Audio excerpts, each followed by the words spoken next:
Hi hello నమస్తే. నేను మీ కట్టా కార్తీ. చంద్రబాబు నాయుడు గారికి సెక్యూరిటీ పెంచారు. మీరు అనొచ్చు, ఇప్పటికే ఆయన ఎన్ఎస్డి కమాండోల రక్షణలో ఉంటారు. దేశంలో అతి కొద్ది మందికి ఉండేటువంటి జెడ్ ప్లస్ కేటగిరీ ఆయనకుంది, ఇంకా కొత్తగా భద్రత పెంచేది ఏంటి అనే అనుమానం మీకు రావచ్చు. అవును, మీరు వింటుంది నిజమే. మూడో లేయర్గా స్పెషల్గా ట్రైనింగ్ ఇచ్చినటువంటి special security group 6 Chandrababu Naidu గారి వెహికల్ని మూడో లేయర్గా ఫాలో అవుతూ ఉంటారు. వాళ్ళు సెక్యూరిటీ ఇస్తూ ఉంటారు. ఎవరైనా చంద్రబాబు నాయుడు గారి మీద దాడి చేయాలంటే ఇక నుంచి వాళ్ళని దాటుకుని మాత్రమే సాధ్యమవుతోంది. వాళ్ళని ఎందుకని పెట్టాల్సి వచ్చింది? ఆల్రెడీ జెడ్ ప్లస్ కేటగిరీలో ఉన్నారు, ఎన్ఎస్డి కమాండోల పర్యవేక్షణలో చంద్రబాబు నాయుడు గారు ఉంటారు. ఇప్పుడు ఈ స్పెషల్ సెక్యూరిటీ గ్రూప్ని ఎందుకని పెట్టారు? మావోయిస్టుల నుంచి రక్షణ కోసమని పైకి చెప్తున్నప్పటికీ కూడా గతంలో ఎన్ఎస్డి కమాండోలు కానీ లేదు జెడ్ ప్లస్ కేటగిరీ కానీ ఈ రెండు ఇచ్చింది మావోయిస్టుల నుంచి రక్షణ కోసమే కదా. ఇప్పుడు ఇదెందుకు పెట్టారు అంటే మావోయిస్టులు కాక ఫ్యాక్షనిస్టుల నుంచి కూడా చంద్రబాబు నాయుడికి ప్రాణహాని ఉందని అనుకుంటున్నారా? వైసీపీ నాయకుల నుంచి చంద్రబాబు నాయుడికి ప్రాణహాని ఉంది అనేటువంటి ఇంటెలిజెన్స్ నివేదిక ఆధారంగానే సెక్యూరిటీ పెంచారా? గతంలో జరిగిన రాళ్ళదాడులు కానీ వైసీపీ నాయకుడు స్టేట్మెంట్ కానీ లేటెస్ట్గా విజయసాయిరెడ్డి గారు వచ్చే ఎన్నికల తర్వాత కూడా చంద్రబాబు నాయుడు గారు బతుకుంటే అనే వ్యాఖ్య ఆధారంగా ఇచ్చినటువంటి అనేక నివేదికల కారణంగా చంద్రబాబు నాయుడు గారు సెక్యూరిటీని పెంచారా? తెలుసుకునే ప్రయత్నం చేద్దాం. నాతో ఉన్నారు ప్రముఖ రాజకీయ సామాజిక విశ్లేషకులు అంకరావు గారు. సార్ నమస్కారం.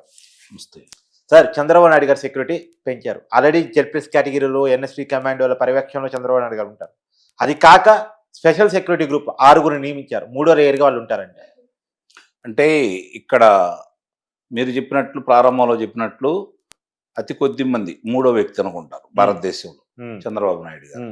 మరి వారికి ఇంత భద్రతా వలయం ఉన్న సందర్భంగా గతంలోనే ఎవరైతే ఆటంకవాదులు ఉన్నారో వాళ్ళ ద్వారా ఆయనకి ప్రాణహాని ఉందని గతంలో జరిగిన సంఘటనలు దృష్టిలో పెట్టుకొని ఎప్పటి నుంచో అది కొనసాగుతూనే ఉంది. గత ప్రభుత్వం దాన్ని తగ్గించాలని ప్రయత్నం చేశారు. సరే, తిరిగి కేంద్రం దాన్ని హెచ్చరికలు జారీ చేస్తూ మరి భద్రతను కూడా అలాగే కొనసాగించడం కూడా జరిగింది. ఇప్పుడు ఆయన ప్రతిపక్ష నేతగా ఉన్నప్పుడు ఆయన మీద జరిగిన రాళ్ళదాడి కావచ్చు, 2 ఉదంతాలు చూసుకున్నా కూడా, అలాగే రాయలసీమలో జరిగినటువంటి దాడికి సంబంధించి విషయాలు చూసుకున్నా కూడా ఒకసారి ఆయన భద్రతని మీద ప్రత్యేక దృష్టి, ఆయనతో పాటు వాళ్ళ కుమారుడి మీద కూడా భద్రత పెంచింది కేంద్రం ఎన్నికల ముందే. అవును, గమనించుకోవాల్సిన అంశం.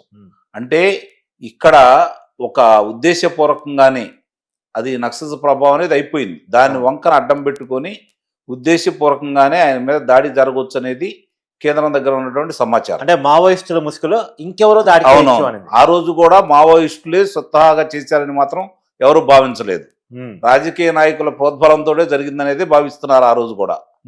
ఇప్పుడు కూడా అదే విధంగా వాళ్ళ ఎవరిని అడ్డం పెట్టుకొని వాళ్ళ ద్వారా జరిగిందని చెప్పుకునే విధంగా చేస్తూ వేరే వాళ్ళు ఎవరైతే మీరు ఇందాక ఉదాహరించారో అందుట్లో కొంతమంది దీనికి సిద్ధాస్తులు కాబట్టి వాళ్ళ నుంచి ప్రాణహాని ఉందేమో అనేది పదే పదే వాళ్ళ నాయకులు దాన్ని ఉచ్చరిస్తున్నందువల్ల అనుమానం పడాల్సిన పరిస్థితి అయితే ఏర్పడతా ఉంది. పొద్దున ఒక వార్త చూసాను సార్, సొంత బాబాయినే వదలలేదు చంద్రబాబు నాయుడు వదులుతారా, మళ్ళీ అధికారం రాదనుకుంటే ఎంతకైనా తెగిస్తారు అనేది ఒక వార్త చూశాను. నిజంగా అంత పరిణామాలు ఉంటాయా?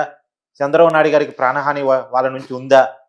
అంటే నిస్సందేహంగా వాళ్ళ ఆలోచనలు అలానే ఉంటాయి. ఎందుకంటే వాళ్ళకి అధికారమే ప్రభావితం. అధికారం లేకపోతే వాళ్ళ పరిస్థితి చాలా అధ్వానం. ఎందుకంటే వాళ్ళు చేసినటువంటి కుంభకోణాలు కావచ్చు, వాళ్ళు చేసినటువంటి కార్యక్రమాలు కావచ్చు, అవన్నీ వాళ్ళ పాపాలే శాపాలే వెంటాడుతూ ఉన్నాయి వాళ్ళకి. ఓకే, మరి ఆ సందర్భంగా బయటపడాలి అంటే భారతదేశ వ్యాప్తంగా చూసుకుంటా ఉంటే ఇప్పుడు చంద్రబాబు నాయుడు గారి గురించి ప్రత్యేకంగా చెప్పుకోవాల్సిన అవసరం అంటే ఏం లేదు. ఏది ఉన్నా సరే రాష్ట్రానికి పెట్టుబడులు తీసుకొస్తారు ఆయన ఉంటేనే. ఆయన ఒక బ్రాండ్ అంబాసిడర్. మరి రాష్ట్రం కనుక పురోగమనం సాధించి పెట్టుబడులు వచ్చేసి ఉద్యోగాలు కల్పించబడితే ఎవరి కాళ్ళ మీద వాళ్ళు నిలబడి ప్రతి ఒక్కళ్ళ చేతిలో ధనం ఉండి వాళ్ళ అవసరాలకు అన్ని విధాలా ఆదుకోవడానికి ప్రభుత్వం ఉండి కార్యక్రమాలు ముందుకెళ్తా ఉంటే వాళ్ళు చెప్పే అబద్ధాలను నమ్మేది ఎవరు? వాళ్ళు తిరిగి మళ్ళీ కొనసాగాలి అంటే ఏం చేయాలి? వాళ్ళకి అధికారం రావాలి. అధికారం రావాలంటే వాళ్ళు ఏ కార్యక్రమానికైనా చేయడానికి వెనకాడరు అనేది వాస్తవం. అందులో ఎలాంటి సందేహం కూడా ఏం లేదు. కాకపోతే వాళ్ళు గమనించుకోవాల్సిన అంశం ఏంటంటే ఇంత చేసినా, ఇంత భయపెట్టినా, ఎన్ని పథకాలు ఇచ్చినా, చంపేసినా, చాలామందిని దౌర్జన్యం చేసినా, చివరికి స్థానిక సంస్థల ఎన్నికల్లో పాల్గొనకుండా చేసి బీభత్సం సృష్టించినా కూడా వాళ్ళు 2023 శాసనమండలి ఎన్నికలలో 3కు 3 స్థానాలు వాళ్ళ మట్టి కనిపించారు. 24 అసెంబ్లీ ఎన్నికలు, 24 శాసనసభ ఎన్నికల్లో చాలా స్పష్టంగా వాళ్ళు తీర్పు అంటే ఇవ్వగలిగారు. అంటే ప్రజలు అందరూ అన్నీ గమనిస్తూనే ఉన్నారు. వాళ్ళకి ఏం కావాలో వాళ్ళకి తెలుసు. కాదు కొన్నిసార్లు గతంలో వాళ్ళ తండ్రి గారు ఏదో చేశారనే అభిప్రాయం ప్రజల్లో ఉంది కాబట్టి పదే పదే ఆ తండ్రి గారి పేరు ఉచ్చరిస్తున్నారు కాబట్టి అప్పుడు పాదయాత్ర కూడా కలిసి వచ్చి నవరత్నాలు కలిసి వచ్చి అన్ని అంశాలు కలిసి వచ్చినాయి కాబట్టి దానికి తోడు 2014 నుంచి 2019 వరకు వీళ్ళు ఎన్ని అసత్య ప్రచారాలు చేసినా తిప్పికొట్టడంలో తెలుగుదేశం పార్టీ నాయకులు విఫలమయ్యారు కాబట్టి, అలాగే స్థానిక నాయకులు కావచ్చు, స్థానిక శాసనసభ్యులు కావచ్చు చేసిన తప్పిదాలు కూడా చంద్రబాబు నాయుడు గారి ఓటమికి కారణమైంది కాబట్టి తిరిగి మళ్ళీ అనేది పునరావృతం కాకుండా చూసుకోవాల్సిన బాధ్యత నిస్సందేహంగా కూడా చంద్రబాబు నాయుడు మీద ఉందని అయితే నేను భావిస్తున్నాను. ఇప్పుడు చాలా వార్తలు ఉన్నాయి సార్. ఒకటి ఎర్రచందనం స్మగ్లర్ నుంచి ఆంధ్రప్రదేశ్ ముఖ్యమంత్రికి, డిప్యూటీ ఉప ముఖ్యమంత్రి ఉన్న పవన్ కళ్యాణ్కి ప్రాణహాని ఉంటుంది అనేటువంటిది. తర్వాత అక్రమ రేషన్ బియ్యాన్ని తరలించుకునే వాళ్ళ నుంచి కూడా ప్రాణహాని ఉంటుంది. నా ఫ్యాక్షనిస్ట్ నుంచి ప్రమాదం ఉంటుంది అనేటువంటిది. ఇక మావోయిస్టులది సరే. అది కాక వైసీపీ నాయకులు తోడైతే ఏంటి ఇంత ప్రాణహాని ఆంధ్రప్రదేశ్ కల్చర్ కాదుగా నిజానికి. కాదండి, ఇప్పుడు ఆంధ్రప్రదేశ్లో రాజకీయం ఈరోజు రాజకీయంగా జరగట్లేదు కదా. అది గమనించుకోవాలి ఈ కూటమి పెద్దలందరూ కూడా. ఇప్పుడు గతంలో మీరు ఎదుర్కొన్న రాజకీయం వేరు, మీరు చేసినటువంటి రాజకీయ నాయకులతో పోరాటం వేరు. అవును. ఇప్పుడు మీరు ఎవరితోటి పోరాటం చేస్తున్నారు? గతంలో ప్రతిపక్ష నాయకులు మాట్లాడుతుంటే అసెంబ్లీలో ప్రభుత్వ నాయకులు అధినేతలు కూడా చెమటలు పట్టే. అవును, ఆ గౌరవం అలా ఉండేది. అవును, వాళ్ళు సమస్యల గురించి మాట్లాడేవాళ్ళు, శుతిమెచ్చని హెచ్చరికలు చేస్తూనే వాళ్ళు ప్రసంగాలు ఉండేవి. ఎందుకంటే ఒకప్పుడు సుందరయ్య గారు మాట్లాడుతున్నా, వెంకయ్య నాయుడు గారు మాట్లాడుతున్నా, జయపాల్ రెడ్డి గారు కావచ్చు, గౌతు లచ్చన్న గారు కావచ్చు. ఇప్పుడు వాళ్ళు ఏంటంటే దానికి సంబంధించి ప్రజా సమస్యలను ఎత్తేవాళ్ళు. ప్రజా సమస్యల గురించి ప్రభుత్వాన్ని నిలదీసేవాళ్ళు. ప్రభుత్వం కూడా ఆ మాటలన్నీ సావధానంగా విని సరిదిద్దుకోవడానికి అవకాశం తీసుకునేవాళ్ళు. వాళ్ళు ఆ అవకాశం ఇప్పుడు లేకుండా పోతుంది. అంటే గతంలో ప్రజా సమస్యల ద్వారా ప్రజలకు కావాల్సినటువంటి అంశాల ద్వారా ప్రభుత్వాల మీద దాడి చేసేవి. ఇప్పుడు ఫిజికల్ యుద్ధాలు తయారయ్యారా ప్రతిపక్షాలంటే? నిస్సందేహంగా జరుగుతుంది అదే కదా. ఇప్పుడు చూస్తూ ఉంటే దానికి మరీ ఘోరాతి ఘోరం ఏంటంటే వ్యవస్థలను ఎలా వాడుకోవాలో అతను చేసి చూపించాడు. వ్యవస్థలు అలా ఎందుకు లొంగిపోయి అనేది ఇప్పుడు కూడా అర్థం కాని పరిస్థితి. ఏంటి వాళ్ళకు వచ్చినటువంటి ఇబ్బంది ఏంటి, వాళ్ళకున్న పొజిషన్ ఏంటి? వాళ్ళు ఈరోజు మనం ఎంతో మందిని చూస్తూ ఉంటే అధికారుల యొక్క విలువ ఏంటో వాళ్ళకి తెలియట్లేదు, ప్రజలకు తెలుసు. ఆ గౌరవం వాళ్ళకి ఇస్తున్నారు. ఆ గౌరవాన్ని కాపాడుకోవడంలో వాళ్ళు విఫలమయ్యి ఇతను సహకరించారు. ఎందుకు ఇలా సహకరిస్తున్నారు? ఎక్కడ జరుగుతుంది లోపం?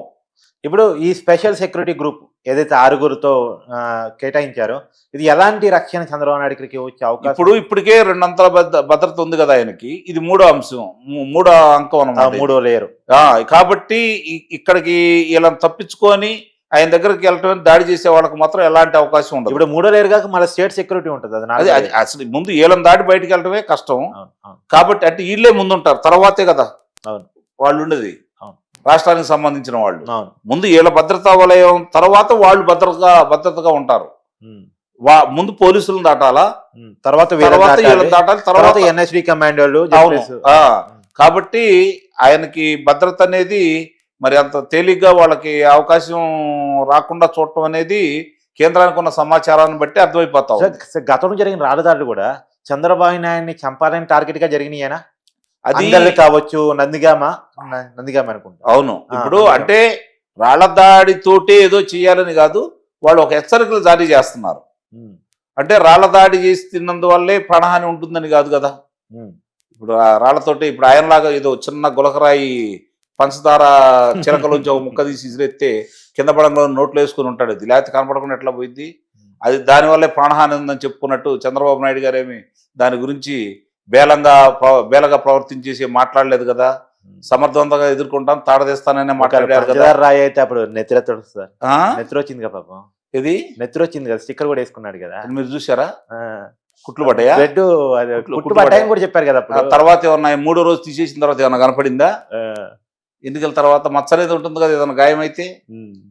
ఇవన్నీ కూడా చెప్పుకోవడానికి చాలా ఉంటాయి కార్తీక్ గారు.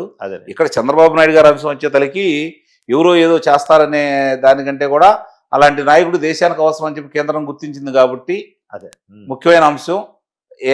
ఇప్పుడు పైపెచ్చు రాష్ట్రానికి ముఖ్యమంత్రి కాబట్టి ఆయనకి కావాల్సిన సహాయ సహకారాలన్నీ కూడా చూసుకోవాల్సిన బాధ్యత వీళ్ళ మీద ఉంటుంది. ఆయన కాపాడుకోవాల్సిన బాధ్యత ఉంది కాబట్టి ప్రజలకు ఎంత బాధ్యత ఉందో వ్యవస్థలకు కూడా అంతే బాధ్యత ఉంది కాబట్టి దీన్ని వ్యవస్థలతో పాటు పార్టీ వాళ్ళు కూడా దీని గురించి ఆలోచించుకోవాలి ఈరోజు.